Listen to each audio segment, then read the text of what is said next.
কেউ কথা রাখেনি। 33 বছর কাটল, কেউ কথা রাখেনি।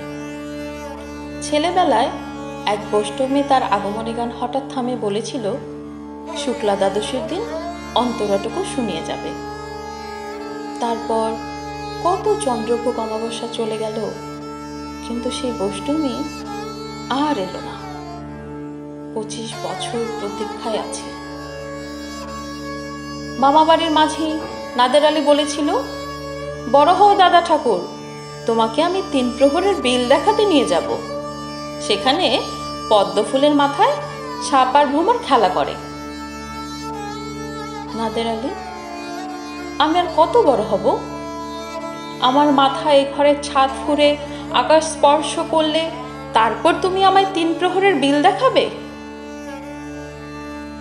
একটাও রয়্যাল গুলি কিনতে পারেনি কখনো। লাঠি লজেন্স দেখিয়ে দেখিয়ে চুষেছে লস্কর বাড়ির ছেলেরা। ভিখারির মতন চৌধুরীদের গেটে দাঁড়িয়ে দেখেছি ভিতরে রাস উৎসব।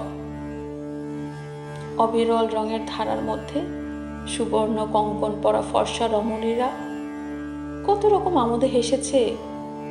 আমার দিকে তারা ফিরেও যায়নি।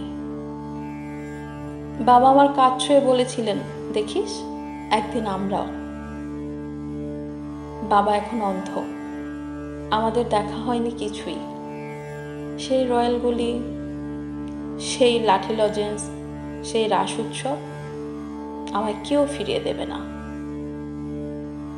বুকের মধ্যে সুগন্ধি রুমাল রেখে বরুণা বলেছিল, যেদিন আমায় সত্যিকারের ভালোবাসবে সেদিন আমার বুকেও এরকম আতরের গন্ধ হবে। ভালোবাসার জন্য আমি হাতের মুঠোয় প্রাণ নিয়েছি। দুরন্ত ষাঁড়ের চোখে বেঁধেছি লাল কাপড়। বিশ্ব সংসার তন্ন তন্ন করে খুঁজে এনেছি 108টা নীলপদ্ম, তবু কথা রাখেনি বরুণা। এখন তার বুকে শুধুই মাংসের গন্ধ। এখনো সে যে কোনো নারী। কেউ কথা রাখেনি। 33 বছর কাটল, কেউ কথা রাখেনি।